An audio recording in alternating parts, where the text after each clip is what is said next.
What is good, guys? It's Rey-Jay back with another video, and in this one I'm going to break down what's going on with the overall market, what you should be looking out for. I'm going to break down what's going on with Jerome Powell and some of the things he said today during his testimony. I'm also going to talk about why tomorrow he's going to be giving another testimony, why this is going to be very significant for the markets. I'm going to talk about SPY, Tesla, the QQQ, and many tickers out there, and break down what the charts are telling us. Before I do anything like this, let me just mention a couple of things real quick. Firstly, I'm not a financial planner. Make sure you take none of this as financial advice. And don't forget about the Moomoo link. The offer ends very soon. Put in $100 and you're guaranteed 5 free stocks with a $100 cash reward. Anyways, let's talk about the market. What on earth is going on? So when it comes to the charts, we are still looking a little bit bearish on SPY getting this 4-hour cross. Now, we made an attempt to balance. We tried to do it, but we ended up failing near the very end. There was an attempt, but overall, I was telling you guys in my earlier videos, could we get a bounce? My answer to that was there would likely be an attempt, but we need confirmation. We needed to wait for it. We tried to do so. We came close, and I told you this entire 436 area has a lot of resistance. I was hoping we'd try to break this. We ended up failing. We got rejected off 437 and came right back down. So the problem with this is there's going to be some uncertainty in the morning again because of Jerome Powell. I'm sure you guys know what the Jerome Powell effect is. Typically, when he's hawkish, the market sells off. And we have the guy speaking again tomorrow. So in the morning, he's going to likely, continue to do his thing. Just to be clear, he spoke today at 10 o'clock a.m. in front of the House Committee. And now, or at least for tomorrow, he's going to be doing the same thing in front of the Senate Committee. All right, so let's actually look at this. Tomorrow, the Senate banking committees will be basically interrogating Powell for Thursday. They're going to be like arguing, giving him different questions. And I just want to note that when Powell spoke about the banking regulations, the market tended to sell off a little bit more. So we could see something similar tomorrow. So just be very careful because of that. However, we can add something else very important. Powell is also being more hawkish. He said he expects more Fed rate hikes ahead of like the inflationary fight. And he said that the inflationary fight has a long way to go. He also said that the labor market is still tight, but there is some signs that conditions are loosening. He mentioned that once again, current monetary conditions are going to continue to tighten, but he also went on about how there is progress being made to inflation, but core is still too high. So he tended to be a little bit more hawkish with his tone today. He said there will be losses for many banks. He talked about how the Fed's regulations and oversight will be very important. That's going to be very important too. And finally, let me just note, I'm going to talk about that in just a couple of minutes. All of these things caused the market to sell off. So we saw SPY come down to this 434 area. We tried to get a bounce from here. You can see we got this small little bounce, but it failed once again at the very end of the day. And now the question is, how will the market look going forward? Well, I'm suspecting that when Powell speaks again tomorrow morning, once again at 10 o'clock a.m., Powell is going to be speaking. Let me also add that we have jobless claims coming out 1 hour before the market opens. We have a bunch of Fed speakers like Bowman before Powell speaks. Powell is giving his speech. We have Mestre speaking at the same time, just more data coming out. But Powell is going to be one of the most important figures for tomorrow at 10 o'clock a.m., once again giving his speech. I think the market's going to trade sideways when he speaks, and we may see some more selling because he does have a tendency of being a little bit more hawkish. But he tends to not say as many contentious things on the second days he speaks. Typically, it's the first day. But anyways, when that happens, I think the market could have more downside. We could see SPY get to that 433 to 432 range. It is possible, but I suspect, and this is just my theory, okay, when you look at the charts, okay, watch the indicators yourselves. Okay, don't just solely trade based off what I'm trying to speculate right here, but I want to give you guys just a hint about what I think is going to happen. So what I think is going to happen is Powell is going to cause the market to cool off a bit, but I think, and I have the feeling, we're going to get another bounce. And I have a feeling we may even get a squeeze again on Friday. It's still very possible. I have that in the back of my mind. We're going to see where we close tomorrow to see if we get something like that, some confirmation of it. And I have a feeling they're going to try to pump the market near the end of the day on Friday.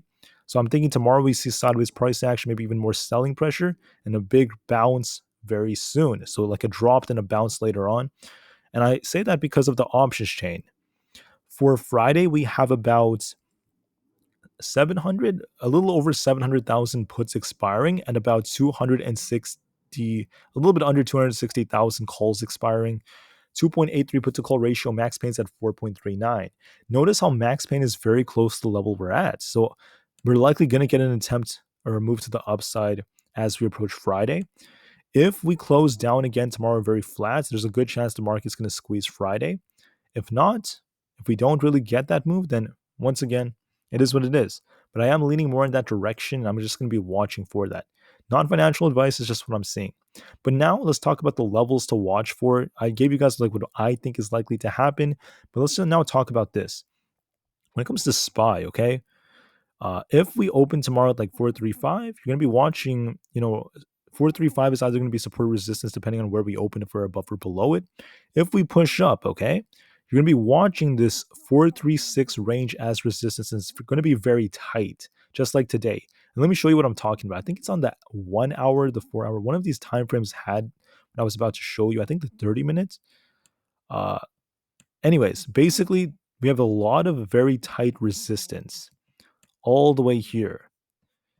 If we try to push up, for example, above 435, we have lots of resistance at 436, 436, 436.25, 436.35, which is where the 200 is, 436.62, 436.65. We have so much resistance in the 436s. That's why we really struggle to break out of this. And then also 437 flat has some resistance.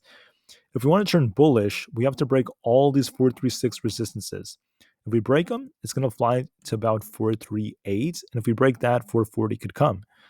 If we break to the downside again, because so far the market's still looking kind of weak, if we break down again, you're going to be watching support at about 434 has major support. 435 is also support, depends on where we open. We are currently below it. If that fails us, watch 433. If that fails, there's 432, then 430 after that. My prediction, my gut tells me we may test 433 in the 433 zone, and then we could get a bounce. But it depends on how we open tomorrow. So we're just going to watch these levels. And I don't really know what Powell is going to say, so I can't be too fixated on that. But it's just my 2 cents, my prediction about how I think it's going to go. For Tesla's looking kind of a little bit weaker right now because it did break below the 200 EMA on the 30-minute time frame. I call that a potential bounce opportunity on Tesla, like right over here. You can see Tesla bounced. It actually went from like the 260 area. It was right here. And I told you guys it could try to push up. We got the push up, we got the move, but then it got a rejection, came right back down at the very end. But if you were watching that, there was a big opportunity here. It came right back down later on, and it ended up breaking below the support. Now, I also told you guys that you have to watch for confirmation, and Tesla did not give us full confirmation yet, so I wasn't too fixated on either direction. But there was this move, and it did come, and for confirmation, we didn't get any confirmation that Tesla's ready to get a massive bounce just yet, and it also failed to hold the 200 EMA on the 30-minute time frame.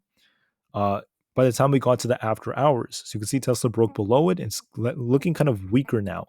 So now if Tesla continues to break down, we're going to be watching this 255 as support, 254.25, 252.5, then potentially 250 as major support.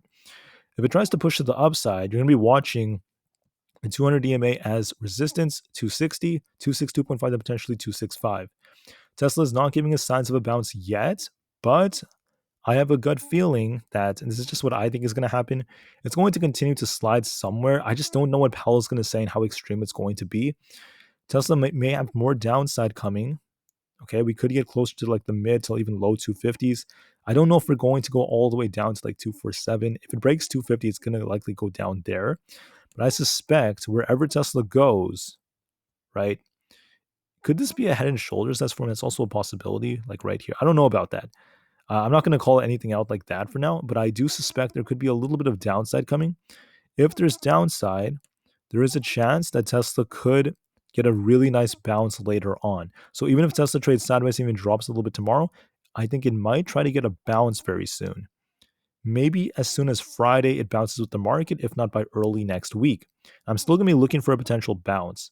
Yes, it looks a little bit more distributive now, and it looks like it could see a little downside first, but I'm going to be looking for a bounce somewhere depending on where it goes. And it's a little bit hard to tell how low it's going to go yet. Just to be safe, guys, I think it's very important that everyone is well aware of what Tesla is doing and how the market is looking, because we don't always know what's going to happen when we have Jerome Powell speaking. So that's what's a little bit tricky. But I do believe the odds favor a little bit of downside, and I do believe there's going to be a bounce coming. The odds favor that, just like how we get a lot of those Friday squeezes. And also, I'm going to be watching for any divergences. So that's what I'm predicting is going to happen. For AMD, it's looking bearish to me. I was looking at this. I actually have some positions on this. Uh, it's going to require some kind of news for this thing to bounce, but for now, it's still looking kind of weak. If we zoom out of the chart, I think we could use the 4-hour time frame for this. AMD looks like this, right? It's trying to hold the 200 EMA. If it breaks below it, it's basically going to come all the way down here. If the 200 breaks, which I think there's a good chance it will, it's going to come all the way down to 108, maybe even as low as like 107. Could come all the way down here. We're going to be watching the 200 EMA as support. If it breaks below it, watch 108. I think there's a good chance it's going to be tested. It looks very weak right now. There's no true sign of it trying to get a nice bounce.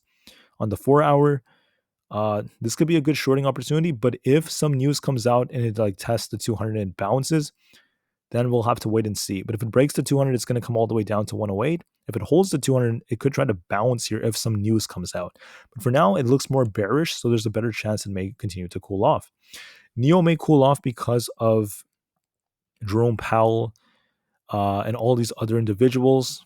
It may continue to cool off a bit, so we're going to be watching support around the 8.9 area. If it falls below 9, 8.61 to potentially 8.45. There's also a possible head and shoulders you could argue is forming, but not a guarantee because I don't really see NEO crashing to $7 as we're getting very close to the end of the month. The month is going to end pretty quickly because you have to remember we're already on Wednesday. We have like a week and a half worth of trading left. And then we have something big coming out for next week. So I just wanted to make that as clear as possible. NEO has deliveries coming out, so that's going to be very important, and that's going to dictate if this thing does crash or if this thing gets a really nice bounce. I'm anticipating more downside because of Powell. It could actually see 8.8 and then try to bounce later on. But we'll have to wait and see. If it does bounce, watch 9, 9.2, and beyond that, like 9.5. For the QQQ, it's currently trying to hold 360. If it breaks below 360, we're going to be watching support at 359, 357.5, then potentially 355. It could drop a little bit more. It could test 360 again, maybe drop a little lower into these like really high 350s. But I'm going to be watching for a bounce later on because I believe it has some potential to try to get a more bullish move. I think that it might bounce with the market by Friday if we do make a move like that. So like kind of like a sell-off tomorrow again. And if the market closes very flat or even red, then we could get the bounce later on. But I'm really hoping for something like that. I am leaning in that direction. But for now, there's no sign of the bounce. So it's very likely this thing will just continue to sell off for some time. It's going to be retesting 360, could drop below that. Depends on what Powell says. Like I said, the technicals look more bearish for now. But things could change by the time we approach Friday. So I'm going to be watching that carefully. Not much to say about the Nasdaq or SPX. I mean, Nasdaq still looks like it has kind of like head and shoulders for now, but it could always come down and then try to get a bounce later on. Not really changing too much. There is this like unfilled gap up above, so I wonder is it going to come down and try to bounce up later on by the time we get to like Friday and then start selling off? I mean, not too sure yet. There is still a valid head and shoulders developing, so I'd be careful with it. But like I said before, with Jerome Powell, you never know how it's going to go. I would rather just be patient and see. Now, if it starts selling off harder, that's going to be a lot more bearish. There's another gap down here. It also broke below. I mean, we're watching the 4-hour 50 EMA for now. It's still well above that. So it doesn't look too concerning to me. But on the 1-hour time frame, the Nasdaq does have this gap down here around the lower 13,000s. So is it about to get a bigger sell-off all the way down here to where like this gap is, or the next gap that's a lot lower? I don't know for sure. Depends on Powell. If it breaks below 13,400, then yes, it could drop a lot more. But it also could bounce after Powell's done speaking. So we're just going to have to wait and see on this. There's a gap above. It could do something unexpected, and they could be trying to trick a lot of investors with this. Also, it could continue to just trade a little sideways for some time, like push up a little bit and just trade sideways for a little bit, because it could still be validating this head and shoulders. Even if it does push up a little bit, it could still be valid, right? So like I said before, I mean, I'd just be very careful with this. The dollar came down a bit, which is pretty decent for the markets.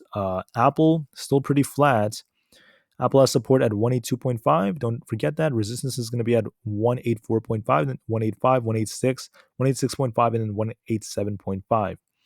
We're going to likely sell off a little bit on Apple because of Powell, but then we could bounce later on, either at the end of the day, later on during the day, or by like Friday. I think it's very likely.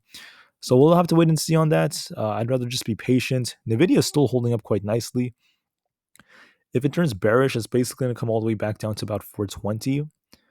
Uh, if it turns bullish, we're going to be watching resistance around 430, which is exactly where the 50 EMA is. And then we have 435 after that. I'm going to be watching this. We could get a 435 retest. I'm going to be looking for that maybe tomorrow. May sell off in the morning thanks to Powell. Try to get a bounce to about 435 again. And then we're going to see a bigger reaction on Friday depending on which direction we go in. I told you guys I am leaning in the direction of the market selling off and maybe getting a bounce by the time we get to Friday. I am leaning in that direction right now. My opinion could change later on, but for now, I'm still holding that opinion. So we will see. Google did sell off. I told you guys there was a bearish case and bullish case, on Google, and Google still continued to break to the downside. Now, with Google breaking down like this, it still is continuing to look weak. There's no true sign of a bounce. It could come all the way down to about 118 if 120 breaks. If it bounces, you're going to be watching resistance at about 123.28, 123.87, and potentially 125. It's in the middle for now. It's still looking a little bit bearish, so I could kind of like sell off a little bit first. But then if the market gets a big bounce by the time we approach Friday, things could change for Google. So I'm just going to be patient on that. For Amazon, it's the same thing. It's just stuck in the middle. It's still sandwiched between the 50 and the 200. Back and forth and back and forth. Whichever one breaks will cause a bigger move. It actually almost broke below the 200 for now, so still looking kind of weak. Maybe it gaps down tomorrow because the market is still a little weak as Powell is approaching again. But then we will see what the bigger move is later on as we approach Friday. My gut still tells me we might get that bounce. Am I 100% certain? Not necessarily, but it is a possibility. I'm leaning a little bit more in that direction, and I will be patient and wait and see. For Meta, we are above the 50 EMA, above this 280 area.